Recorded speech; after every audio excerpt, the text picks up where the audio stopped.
ఈ రోజు మనతో పాటు తెలంగాణ డిప్యూటీ స్పీకర్ రామచంద్రన్ నాయక్ గారు ఉన్నారు. ఈ రోజు వండర్ఫుల్ మ్యాచ్ అయితే జరుగుతుంది. ఇక్కడ మార్నింగ్ నుంచి అందరూ ఈగర్ గా వెయిట్ చేసిన మ్యాచ్ అయితే జరుగుతుంది. సెలబ్రిటీస్ వర్సెస్ పొలిటీషియన్స్ అన్నమాట. ఖద్దర్ అన్నస్ ఏ విధంగా టఫ్ కాంపిటీషన్స్ ఇస్తారు అని మనతో మాట్లాడడానికి తెలంగాణ డిప్యూటీ స్పీకర్ రామచంద్రన్ నాయక్ ఉన్నారు. సార్ చెప్పండి. చూస్తున్నాం ఈ కాంబినేషన్. సో అందరూ కూడా ఈగర్ గా వెయిట్ చేశారు ఇప్పటి వరకు. సో మీరు ఎలా అనుకుంటున్నారు? ఎంత టఫ్ కాంపిటీషన్ ఇవ్వబోతున్నారు? సినీ సెలబ్రిటీస్ వాస్తవంగా రెగ్యులర్గా ప్రాక్టీస్ చేస్తూ ఉంటారు. పొలిటికల్ టీమ్ అకేషనల్లీ మేము మ్యాచెస్ ఆడుతుంటాం. ఈవెన్ దో ఈరోజు టఫ్గానే వారికి ఇద్దామని మా శ్రమ మేము కృషి కొంత ప్రాక్టీస్ చేశాం. తప్పకుండా మరి టఫ్గానే ఉంటుందని భావిస్తున్నా.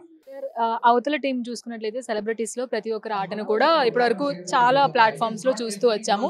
అలాగే మీ టీంలో మంచిగా ఆడే ప్లేయర్స్ ఎవరు, బౌలింగ్ లో ఎక్స్పర్ట్స్ ఎవరు, బ్యాటింగ్ లో ఎక్స్పర్ట్స్ ఎవరు?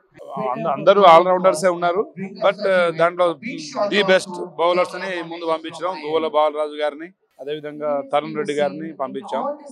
తప్పకుండా వారి పర్ఫార్మెన్స్ అయితే బాగుంది. ఏదేమైనా చామల ఫౌండేషన్ వారు తీసుకున్న ఒక బెస్ట్ కాజ్ వల్ల ఈరోజు ఇంటర్నేషనల్ స్టేడియం మరి ఉప్పల్లో ఒక అకేషన్ వారు క్రియేట్ చేయడం, అదేవిధంగా యూత్ యూనివర్సిటీ నుంచి చాలామంది యూత్ ఈ వ్యూవర్స్గా పార్టిసిపేట్ చేయడం చాలా హ్యాపీగా ఉంది. డెఫినెట్లీ మరి ఈరోజు రేపు మ్యాచెస్ అయితే కొంచెం ఇంట్రెస్టింగ్గానే ఉంటుందని భావిస్తున్నాను. ఒక మంచి కాజ్ కోసం మ్యాచెస్ ని ఆడుతున్నారు. అలాగే మురళీ నాయక్ గారి పేరెంట్స్ ని కూడా ఇన్వైట్ చేయడం జరిగింది. వాళ్ళకి కాస్త అమౌంట్ కూడా ఇవ్వడం జరుగుతుంది ఈ మ్యాచెస్ అన్ని తరపు నుంచి.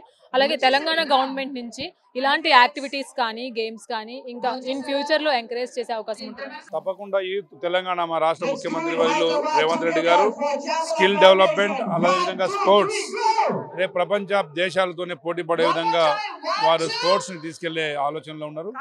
డెఫినెట్లీ మరి మురళీ నాయక్ గారు అమర జవాన్ ఫ్యామిలీకి ఈరోజు ఎవరు గెలిచినా కానీ ఆ గెలిచిన ప్రైజ్ని ఆ కుటుంబాలకు ఇవ్వాలనేది చామల ఫౌండేషన్ వారి ఇంటెన్షన్. అదేవిధంగా మేము దానికి చాలా సపోర్ట్ చేస్తున్నాం.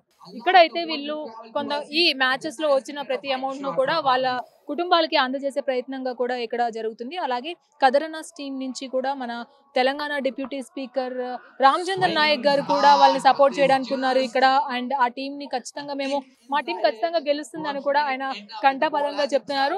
ఓవరాల్ గా చూసుకున్నట్లయితే మార్నింగ్ నుంచి జరిగిన మ్యాచెస్ ఒకెత్తు అయితే ఈ మ్యాచ్ ఒకెత్తు అని కూడా రామచంద్రన్ నాయక్ చెప్తున్నారు.